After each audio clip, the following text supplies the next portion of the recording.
Hello, everybody. My name is Tanya Sadowski. I am the program coordinator for the Global Engagement Department here at the Community Solution Education System. Welcome to International Education Week 2024. Just before we get into our incredible student panel today, I want to give you a little overview of what International Education Week is and highlight our upcoming events this week as well.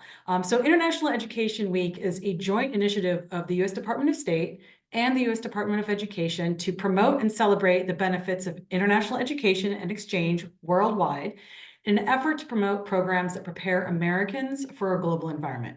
It's all about expanding horizons, making connections, and establishing mutual understanding between people in the United States and other countries. The Community Solution Education System participates annually in this important initiative by featuring globally focused events throughout the week. With that said, here's what we have coming up this week. I'm going to share my screen. Awesome. So as you all know, since you are here, today we do have an incredible International Alumni Career Panel from the Chicago School where they will be sharing their experience working in the U.S. after graduation. The alumni are graduates of several Chicago School academic programs and campuses, and their experiences range from optional practical training, OPT, to the STEM extension and sponsorship for the H-1B visa. Tomorrow, Tuesday, November 19th, we have a spotlight on Tanzania. Pamoja Leo, which is Swahili for Together Today, founder, shares her incredible story of starting an NGO in Tanga, Tanzania, and that empowers women, saves children from orphanages, and she started a school and a baby project too, which actually prevents infants from ending up in orphanages by providing support to families. On Wednesday, November 20th, it's Oh Canada. Hear from a panel of students from Canada who are studying on our campuses and what their experiences are like studying in the US. And you will also hear from our Canadian International Liaison Officer about the amazing possibilities of studying abroad in Canada and all that that country has to offer. On Thursday, we are excited to have our final Education Beyond Borders 2025 South Korea information session. Education Beyond Borders, South Korea bridges health, technology, and cultural horizons in Seoul, South Korea. That is taking place next spring. And students from a variety of disciplines and institutions throughout the Community Solution are invited to join us in South Korea. If you want more information about that program, please do join us on Thursday. And finally, on Friday, we have a panel, a study abroad panel of students who have recently completed a study abroad program, either in South Africa, Germany, and Brazil. You get to hear about their experiences and what it meant to them to have this opportunity. The panel also includes our international liaisons from South Africa and Germany. And finally, we have a photo contest that all of you are invited to participate in. If you have any photos from your international travels, it doesn't have to be for a study abroad program, but for any international travel that you have gone on, any experiences that you want to share, please, please, please feel free to submit your photos. I will put the link to that in the chat. Please feel free to join us, and whoever gets the most votes on their photo gets a cool little prize. So that is all I have for this International Education Week kickoff. We're very excited for all of our upcoming events, and we're going to kick it off right now with the Chicago School International Alumni Career Panel. And I will go ahead and pass that over to Charlene. Charlene, it's all yours. Great. Thank you so much. I am so excited to see so many familiar faces, both current students and those that have graduated, and new faces as well. So for any of you that do not know me, I am Charlene Higgins. I am the Assistant Director for Student Success working in the Office of Global Engagement. And I'm also here with Bridget Flaherty, who is our Director of Global Engagement in our office. And outside of our office, we also have some friends from Career Services. Alka, if you want to do a quick little introduction for your team. Sure. Hi, my name is Elke Hart. I'm the Assistant Director for Career Services, and just really excited to be a part of this panel today. And thank you, panelists, for joining us to share your experiences with our current students. I've got James here as well, if you'd like to introduce yourself. Hi, everyone. I'm James. I'm a coordinator of career services, and I'm on the Chicago campus. Awesome. Thank you. So a little bit about the format for what we're gonna do. So I will turn it over and call on each one of our panelists, who we're very grateful to have here, to do a quick little intro. We know that that is the reason you are here, it is to hear from them. And then I will ask just some follow-up questions about their experiences and advice and things like that. And then I'll turn it over to the participants in the room to ask any questions that you have. So think about those, and I'm sure you will have them, and I hope you feel empowered to ask them or put them in the chat. So to kick us off, for each of our panelists, just a quick intro, your name, what status you're currently in, and what your program and campus was that you graduated in.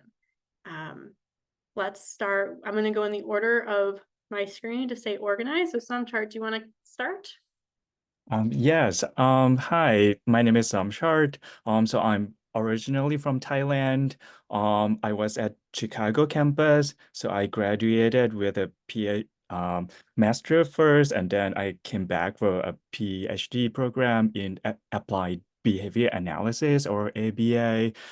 So right now I'm working as a board certified behavior analyst, or BCBA, at educational cooperative in Highland Park, Illinois.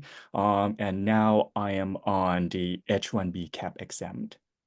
And I actually thought of one more thing that I think to kick us off from the start, we can ask.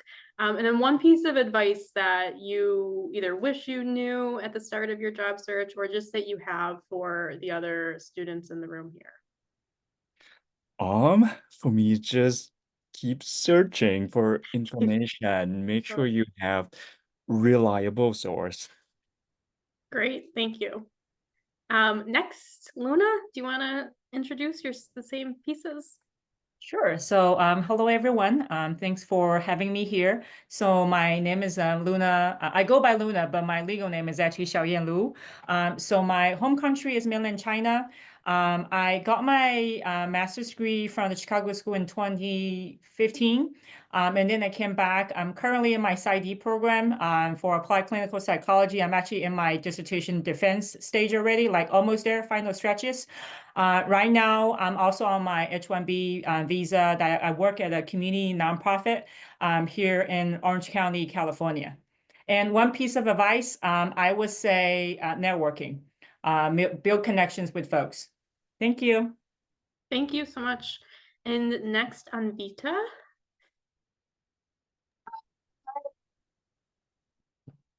Oh, I think you just muted again. Sorry. Hi. I think your audio's, we can move on if you want to try to, it's kind of going out quite a bit. Is everybody having that? Yeah. Can you hear me now? Yeah, that's better. Yeah. Okay, sorry about that. So, hi, Lisa. This is my I think master's in working still. it's kind of going in and out. If you want to, we can move on to Kavya, and then if you want to see if they're, we can come back to you.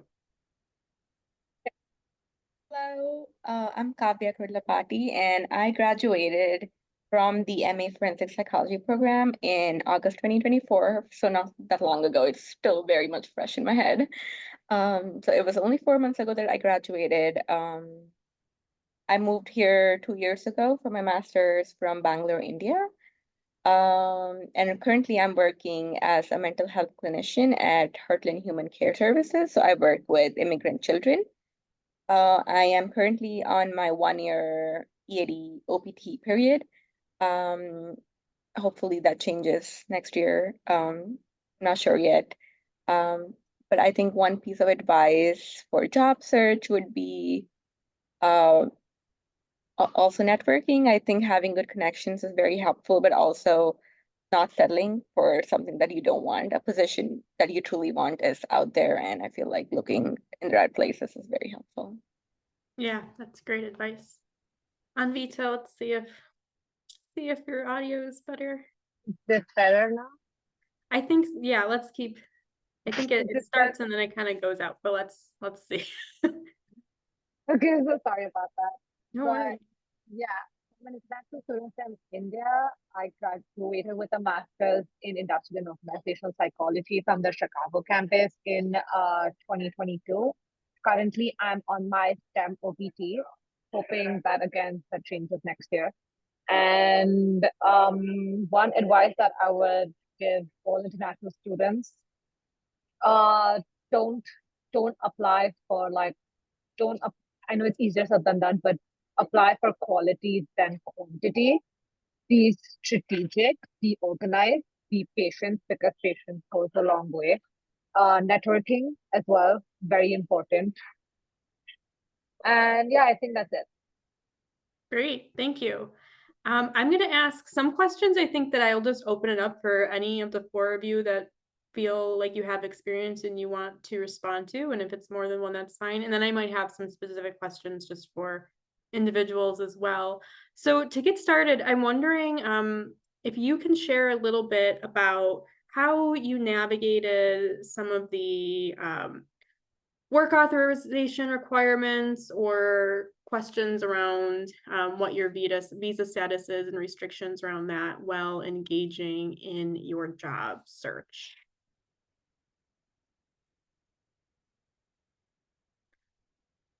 Anyone? Yeah, Yeah. I can maybe Great. share. Yeah.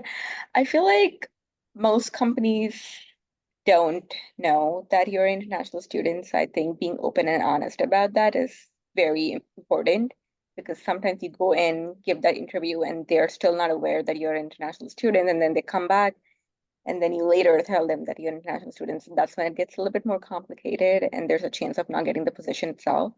So I feel like being upfront about it from the very beginning is important.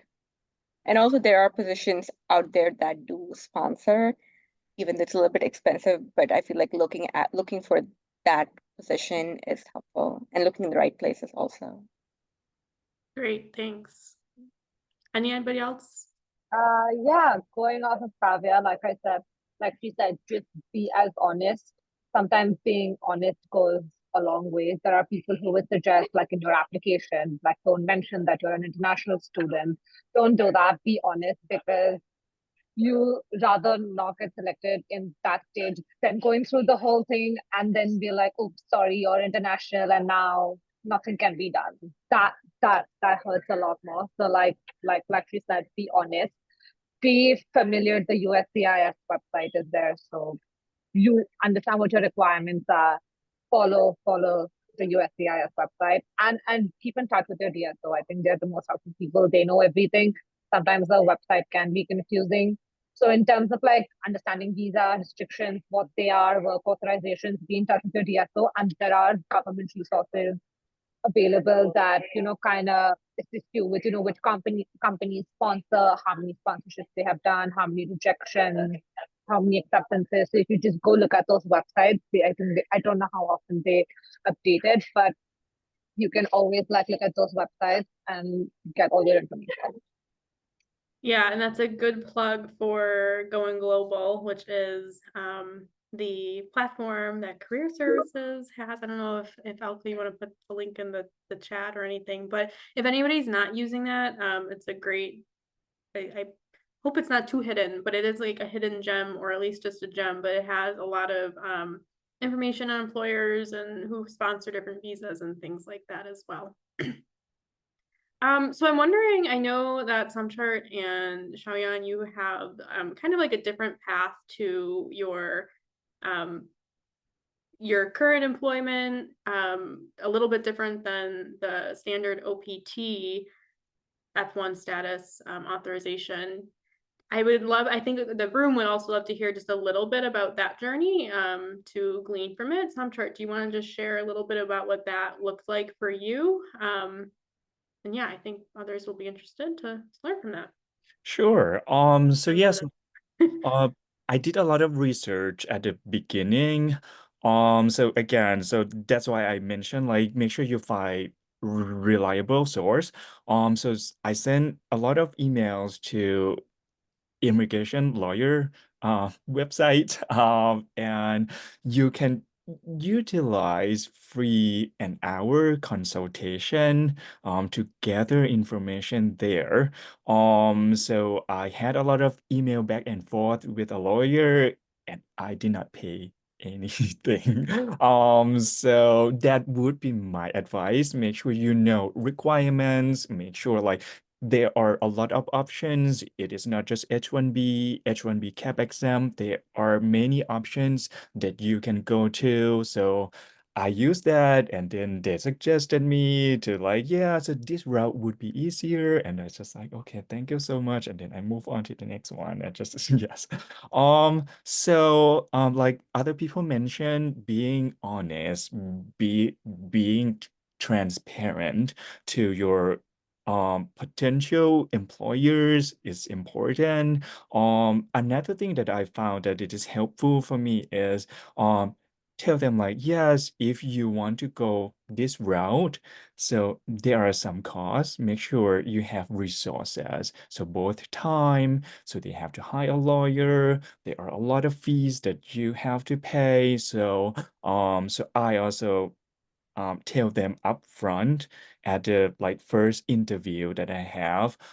So I normally say it at the at the end of the interview, so it doesn't look like, okay, I'm here only for visa. So that's why I just want them to know me more, and then I keep it until the end. So yeah. Great. Yeah, and I think, everyone's sharing a lot of great suggestions as well. I want to just piggyback on the reason why at the very beginning I emphasize on the networking is that's actually how I landed my current position. I actually also on the H1B CAP exam, but my journey is a little bit different. When I first graduated from the master's program, I went on the very traditional route, trying to look for a job and everything, being upfront and honest in all those interviews. And sadly, because it's also, I think, 2015, right? A while ago. So sadly, the reality I had back then was like most of the interviewers, they would tell me, you're a very strong candidate. We will love to have you once your immigration status changed. I'm like, you guys are not helping, right? So I actually went a little bit unconventional route back then. I just went and interviewed without actually saying anything. Because I still have a few months of OPT left. I just want to see, if it's just me or is this the legal status situation, right? So I went in there, have the interview. The next day, they're like, when can you start working? So I start working the same week, actually. And then after a few months, I can tell, I'm getting really good reviews from my supervisors. I actually reach out to them. They're like, we want to keep you for another school year because I was working in the school system. And I actually mentioned, I was like, I have this visa issue. Do you think you guys can support me on that? They're actually fully on board. However, with that situation is because the timeline we're looking at is a bit tricky. We all know they have the timeline and stuff. So I end up actually not with that employer and I went off on my doctorate degree. But in that process, I know just going blindly into an interview, and I know, some shall say like you can ask those questions. It still can be very frustrating, right? So I actually, when I started my doctor program, a lot of work I do is I really emphasize on networking, knowing the people or going to some potential organizations and network that potentially they might be interested in hire someone like you and really build that connection. So the way I land my current job is actually, it was through one of the alumni too. She used to volunteer at my current position and then she got hired. And so I know they have this whole process set up already. So I asked her, it was like, is it possible that you think your organization would like to have someone like me? And then she made a referral. I meet with the leader of the organization. The conversation went really well. But back then, I didn't know that this position potentially can be qualified for the exam. So I actually went on H1B visa, the lottery system, for 3 years in a row, and I didn't get 3 years in a row. To the point we realized we can't keep wasting the time here. Then we talked to different immigration attorney. I think that's when, a good immigration attorney really help. And she actually pointed out to me, she's like, you do know you might be able to qualify for the exam. And I was like, I know the traditional criteria for the exam, but there's something that we don't know. As good immigration attorneys, they do know. So they actually help us to set up the whole stuff. So this organization will be able to sponsor just for my H1B exam, and then we get expedited. So I was able to start working even before I officially got my degree, because I've been involving with them kind of on a volunteer basis too. So they see my value. They're really willing to invest in me. That's why I want to circle back, is like building a relationship, demonstrate your value to the organization really speaks volume at the end of the day, because you are asking those organizations to invest in you. It's not cheap. They can hire someone, U.S. citizen, right, with even maybe cheaper rate without those extra fee. But you have to demonstrate your value. So you have to build that relationship with the organization leaders, and that will make the process a lot easier. That's definitely one thing I want to highlight. Yeah, thank you both. And I think that you speaking of the lawyers, I just want to reiterate for everyone on the call, as far as our office and me and Bridget as DSOs, PDSO for Bridget, we cannot advise on H-1B statuses. We can only advise on F1 and J-1 statuses.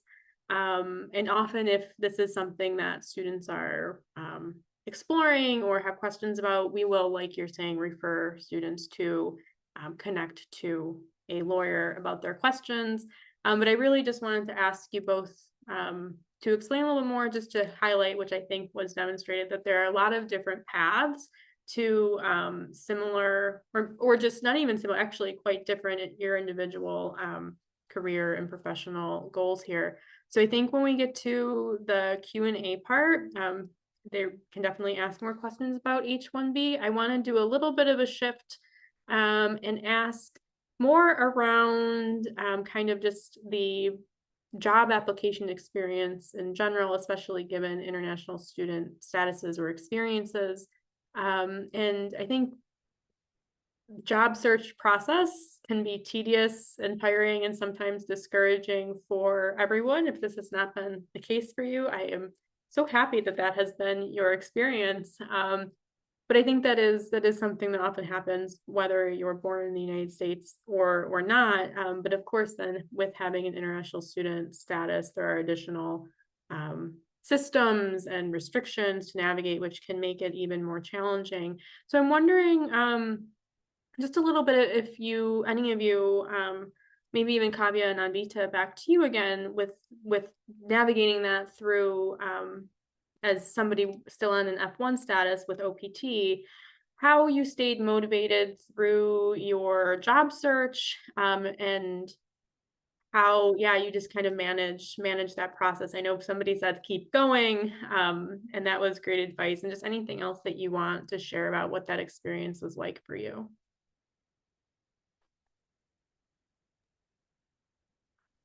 I can like I said, like even Charlene said, keep going, and through like focus on self-care. It's really difficult to just like apply. It gets so exhausting and it gets so overwhelming. Not just the applications, but then there are so many resources out there. Everybody on social media is following this career advisor, that career advisor. There's so much advice. It's very relevant to seek advice related to your own field. I was in IO, still very niche, not a lot of people out there who are helping you with your career development. But there are some, if you need, if anybody on here is pursuing IO, if you need any career development resources, let me know. I can always connect you. I did a lot of research on LinkedIn, and I did find some really nice people for networking. So if anybody needs that list, I'm happy to help. But yeah, I think that's all I have to say.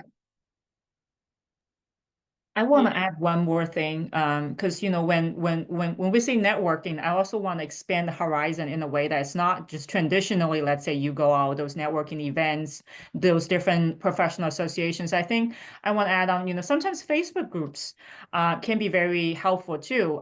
The story I just shared, I got the interview and the next day I get hired. It's actually on one of those clinicians Facebook group, like local Facebook group. Someone posted a job post, and then I reach out to that person via Facebook, and then I send in my resume, and then got an interview like right there. So those process can, you don't necessarily know that person per se, but it is a personal relationship as well. That will also help you to move a little bit faster, in that interview process compared to you just send in like online all the resumes, because all the resumes get compiled there. If any of you've been in the position of trying to interview someone, you will definitely understand, if someone hands you a resume, that will definitely take a lot more time and attention than you just go through all the list. So yeah, networking is definitely a broader sense that I want to highlight. And I'm hearing persistence too in what you're saying.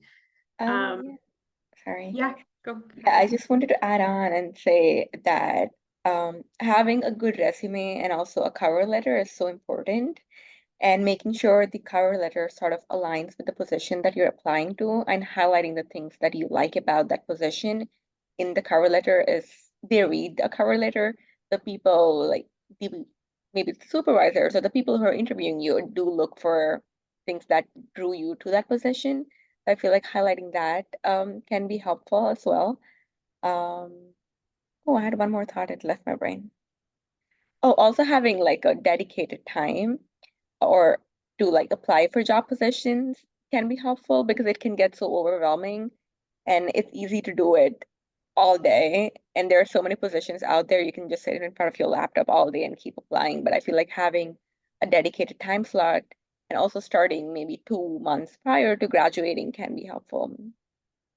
Yeah, I think both of those are really great advice. And I think just as aside from the international student piece, as far as like cover letters go, as somebody that has reviewed resumes and cover letters, and also that has applied to jobs, I think, of course, maybe not every employer will read in depth, but I think for me, I get a sense of who somebody is through that.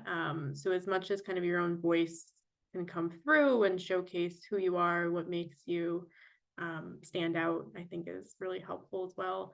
And use your resources, because career services is here too and can help with those things. Can I add one more thing? Of course, that's why. Because Why you're earlier, here. like Sunshine and some of the other fellow panelists also emphasized on the importance of research, right?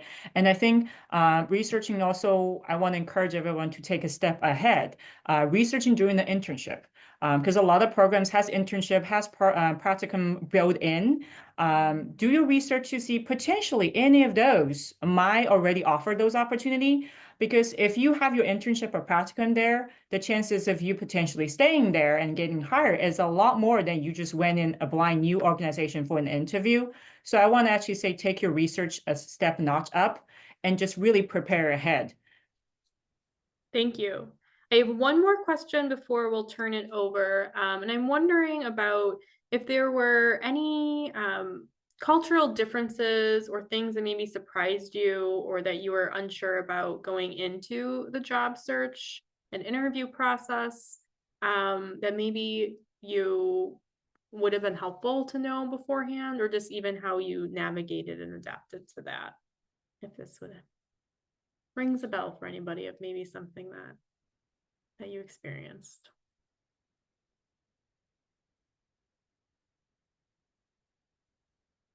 No? All right. Well, that's great that was not something that was a barrier to anybody in this room. I guess then I will just share from things I do that I've have a heard. thought, but it's not really a barrier per se. Go for it. Yeah. Okay, it's just because I started working only 3 months ago, and the only thing that I really notice is that the work environment here is very, very fast paced, and sometimes you can get lost in all of the work that you have to do, and there is almost always so much work because there are always so many patients or participants or like clients that you have to see.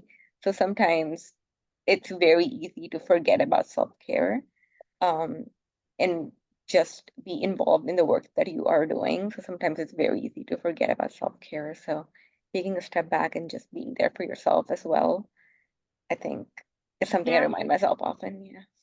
Yeah, that's such good advice, and that making sure you have that work-life balance for yourself as much or however you can. And I think that makes me think of something else too, is that every workplace is going to have its own culture too. So even if it's not necessarily a cultural difference in terms of what it might have been like in your home country or their cultures you're familiar with. It could also just be a cultural adjustment from working in a new place with new people and new dynamics. And I think that goes back to what I think at least a few of our panelists said, is that when you're looking for those roles too, not only quantity, but also if you can, making sure that it's a good fit for you culturally with the workplace too. Great. Yeah, and I think just the other point about cultural adjustment as far as working goes and maybe some differences is, even if we're not naming too many here, what those could be, just with the awareness that I'm sure, just like a lot of different things that you've experienced at this point of your journey here, that it can come up, even if you've been here for a while. There's always things that can be a transition. All right, so now I guess before I turn over for our panelists, is there anything else that you want to share that you feel like you really want the group here to know before we open up to questions about your experience, advice, anything like that, or just to know about kind of you and your experience or what you're doing, so that folks in the room can ask questions as well around that? I have one thing that I want to add, that Luna mentioned, to build connection. So I actually know my position is open from one of professors at ABA department in Chicago. So because he and his wife were moving, and I just went to his office and just complained like, okay, I'm gonna graduate in a year. I don't know what I'm gonna do. Just a lot of visa requirements that I don't know if I want to fight to get it. And he's just like, okay, I have connection. I will do everything I can to help you. So maybe talk to your professors. Maybe they have connection and they can help you connect to employers who looking for you. Yeah, I think that's just with networking and connection in general. Sometimes although it's hard, it's definitely not my favorite thing to do, I will admit, although necessary. But the worst thing that can happen often is that you get a no, or that there are people that want to help you. And even if they don't have something materially that they can't help you with, people still are in your corner and want you to be successful. So yeah, definitely. Anything else before we turn it over to questions? I'm sure there are a lot in the room.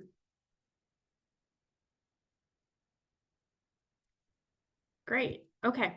Anybody that wants to either raise their hand or unmute yourself is fine too, or put something in the chat. And I will also, while we're beginning with that, I'll look through some of the questions in the chat already that maybe have not been answered. Any questions? Okay. How long did it take you to find a job, and what websites did you use, and where did you find your job? That's an excellent question. I think we've heard, yeah, whoever wants to share what that process would look like.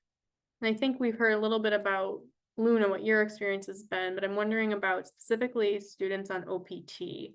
I think that would be really relevant to know about. I think I mostly used Handshake. No. Well, Handshake was one of them, but I used LinkedIn and Indeed, and I actually found my job through Indeed.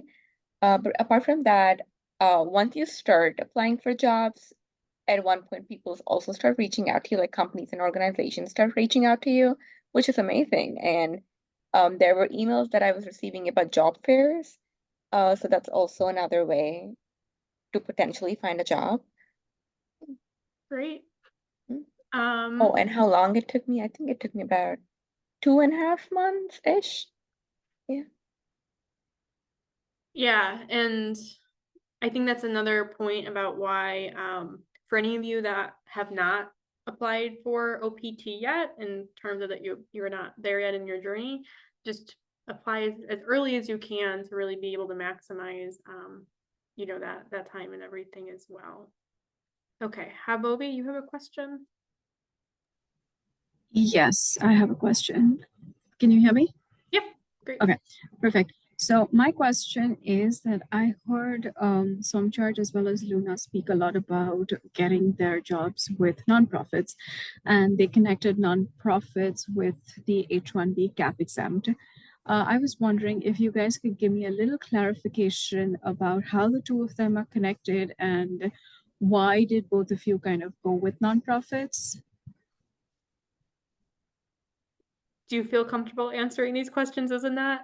I just want to make sure everybody's comfortable answering things and taking it as this is an individual experience and not official immigration advice. No, I'm just looking at it from the perspective of the visa perspective. Like, did you all have an edge when you apply to nonprofits with the cap exempt? I'm not sure. So yeah, just feel free to answer as comfortably as you all can. I can give you an overview. So basically, H-1B has two main types, right? So the first one is lottery, and the second one is cap exempt. So for cap exempt, it is for organizations who are nonprofit, not just nonprofit. It has to be nonprofit affiliated with universities. So that's some hospitals or teaching as professors, some university offer applying for visas for us. And for me, so because I'm working at therapeutic school, because we are getting practicum for teachers and OTs and speech. So basically we are affiliated with universities. So that's why it makes us eligible for H-1B cap exempt.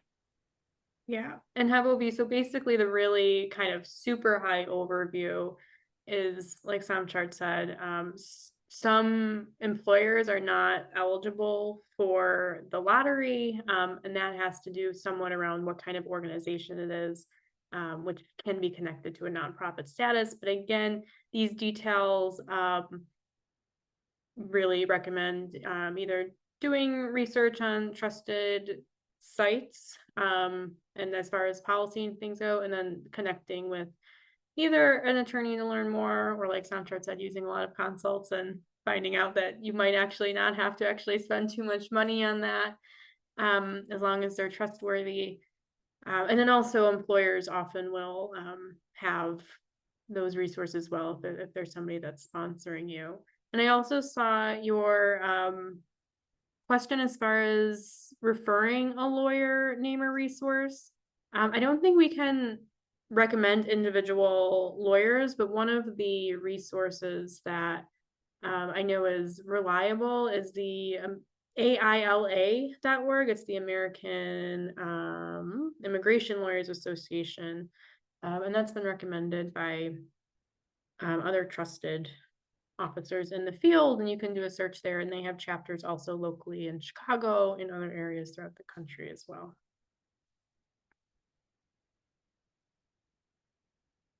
Thanks. Other questions? Oh, I see more in the chat while we were chatting. What are the differences in the types of visas? So I will, and Bridget also feel free to jump in, but basically, so if you, so Bridget and I, we work in the Office of Global Engagement. We sponsor F1 visas. F1 visas are student visas, and that's what we advise around. And once a student graduates, they're eligible to have usually 12 months of work authorization through a process called OPT, optional practical training. And sometimes in the case like on Vita, if you're in a program that is considered a STEM program, there's an extension. So that's really what our office advises around. And we know though that several students, because they have professional goals to continue working in the country beyond that OPT period or just other avenues, will go to find other work authorization visas. I would say probably most commonly, or at least commonly here that we see in the case that Samchart and Luna have described, they're going the route of having an H-1B visa, which is a work visa sponsored by their employer.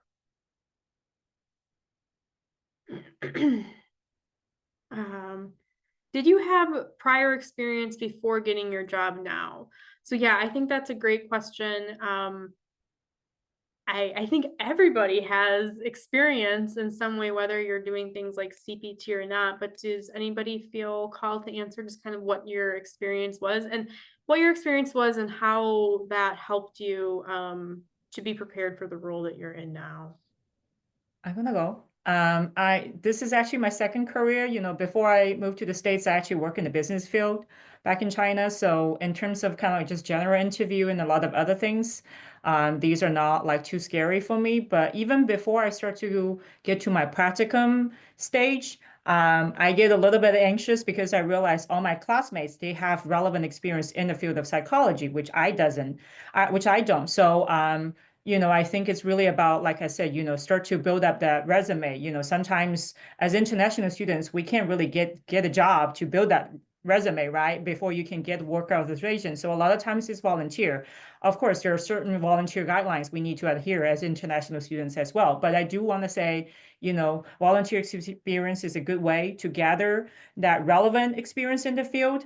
And then, you know, you just have to really trying to combine whatever the experience you have, right? After you have those relevant experience, and then you can use your other life experience or other transferable experience and skills to really make you a strong candidate. Yeah, and I think that last part really stands out to me is that um, even if you don't have formal work experience in your field, or you have the perception that that might be more limited than your peers, everybody has experience, whether it's from doing things informally, things that you might be doing in a volunteer role. You know, the list goes on, and really to just draw upon those strengths and experiences. And I think just as international students in general too, you have a really unique worldview that you can bring out in interviews, and also just so much strength and capital in that experience as well, of navigating the process of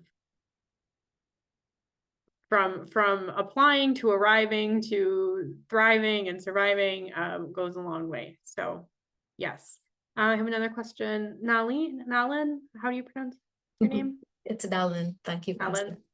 asking. Just coming back to the question about the visa. So I did my degree purely online. So I was never a student actually in Chicago.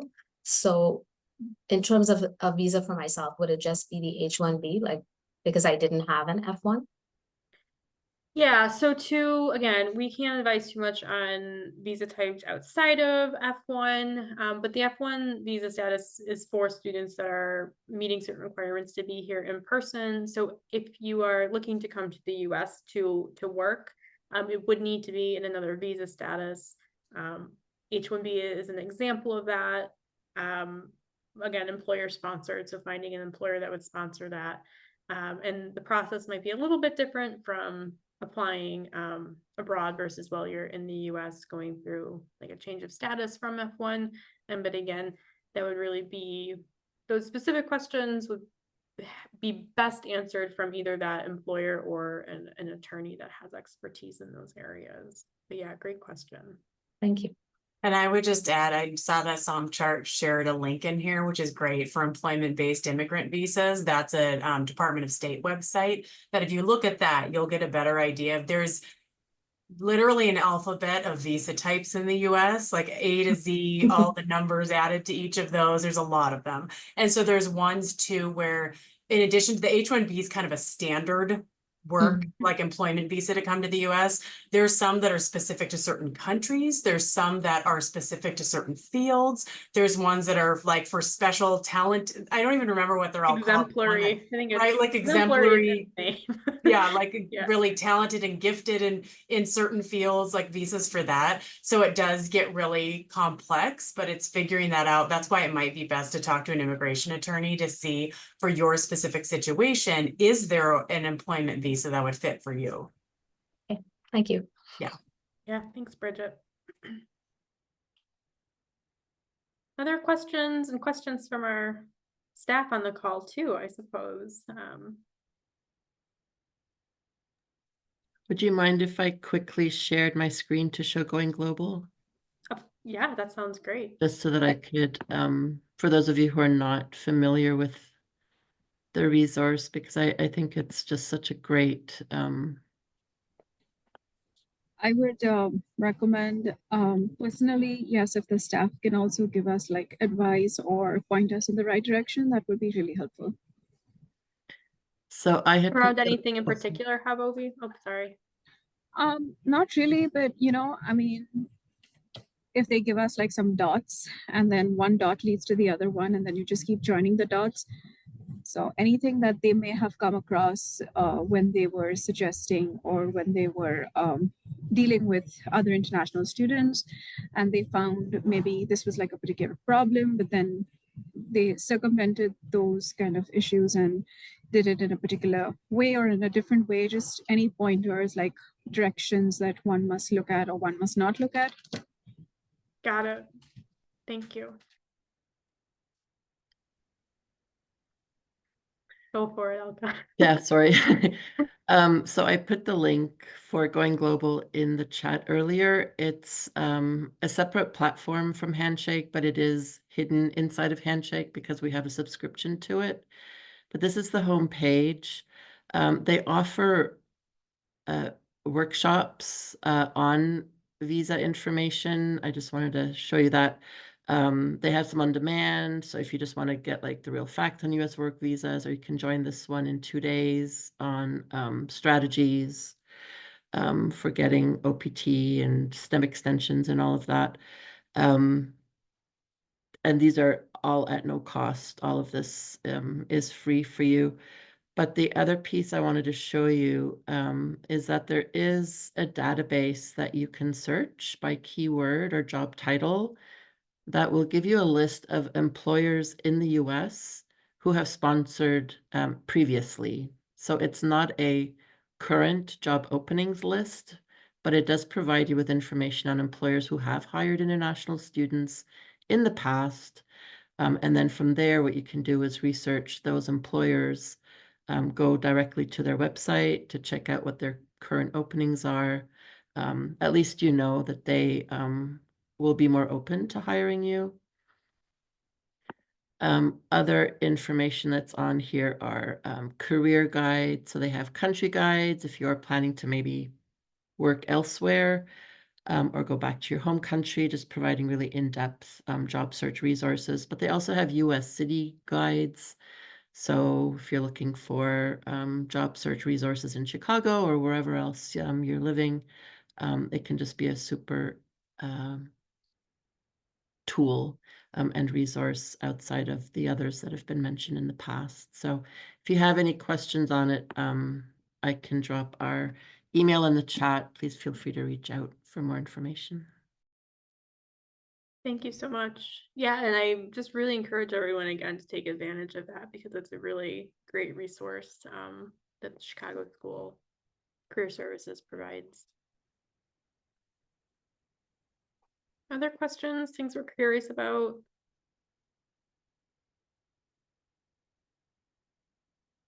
Any final words of advice from our panelists? I know that we started off the top of that, so I think that we've covered some, but just want to make sure everything is covered while we're here. All right. Any final words from our other staff on the call? I was just gonna say that to use the resources. I know, Havovi, you're asking like what else, like what have we seen with international students? And a lot of what has been shared here by the panelists has been my experience with students over the years that I've been working with them, that so many students I've seen get jobs through networking, getting help from their professors who are connected in the field that they're in, doing that research, figuring out which companies, like using Going Global and the link that Somchart shared to see which companies have sponsored people before on the H-1B. So really, it's a lot of work. And I think that's what everyone said too, is how you need to be persistent. You need to put in the time. And these students here, the ones that are currently working, can tell you that firsthand, that it's a lot of work. But if you just keep persisting and using all of these different tips that you're getting. See if you can get some free legal advice, you know, as they mentioned too. And I think that that can really help you. And it is a long process. And I know some of you that are here that are still current students, you have some time. You're not graduating quite yet. You know, a lot of you, I think, have at least until the spring or the summer, potentially a little bit longer. So it's good that you're thinking about this and you're coming to things like this and making these connections. So I would just say that's kind of what the advice that I can offer is to just keep reaching out to others and getting whatever help you can to help focus your search and figure it out. No, Yes. I want to piggyback on what Bridget say. Of course. Yes, this is going to be a long process, and I want to just definitely, just piggyback on what Bridget is saying. Whenever there's like frustration or like kind of like disappointment happens, don't take it personally. You're not getting the job or you're not getting this opportunity, not because you are not good. It's just because all those other circumstances. So don't ever doubt yourself. You're gonna have that positive talk to yourself, pump yourself up. Even especially when those moments were really, really low. And if you need any guidance, and even just want someone to talk to, I can't speak on behalf of other, I can't volunteer all the other panelists, but I'm more than willing, feel free to send me an email, reach out to me. We can do a little kind of like support session, right?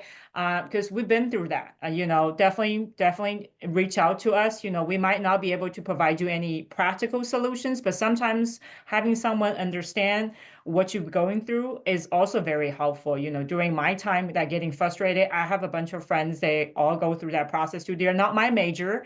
A lot of them in the tech field, so our understanding of frustration is also different, but at least someone understand it. So finding your own support system, go through that process. I do believe when there's a will, there's a way. Thank you. Thank you so much. Yeah, absolutely. And people are doing it every day right now and have before you. And so why not you too? And I so grateful for every one of our panelists that were here today that shared their experiences. I personally even just gained a lot from hearing about what those journeys have been like. And I am confident that everyone else here and that might watch it in the future as well will feel similarly. And just again, I know you all have really busy lives since you are working and doing all the other commitments in your life as well. So really thankful that you took time out today. Add something real quick. Yes, to please. the- Yes. Yeah, I just wanted to say from everything that Bridget and everyone else was saying, I feel like there are going to be a lot of hurdles throughout the journey, and it's a very hard one and it's a very long one. But I feel like if we all have made it so far, I feel like we can make it forward as well. And even though it is hard, I feel like having faith in your abilities and capabilities and everything that you have learned so far, I think that's something that helped me, knowing that I have come so far and I literally started at the very beginning, but here I am. And it helps to look back and sometimes be grateful for all of the opportunities you have had. Beautifully said, Kavya. Thank you so much. I think that's a beautiful way to end the session, but I also, anybody else before we close out and say farewell for the evening? Charlene, if you don't mind. Yeah, definitely. Hi, everybody. I'm Yvonne. I'm from the Community Solution System. And this is just an amazing session. It's so great to hear from all of you. Luna, definitely, I agree with everything you said. I agree with everything that all of the students said. Just getting your foot in the door, don't give up. Definitely don't give up. But yes, getting your foot in the door and just getting that interview. And I would always tell students in the past, I'd tell students, use it and not as a oh, I didn't get the job, but use the interview as, hey, I got experience interviewing, so I can keep building upon and learning what the employers are asking, what they're looking for. And yeah, definitely just building your network.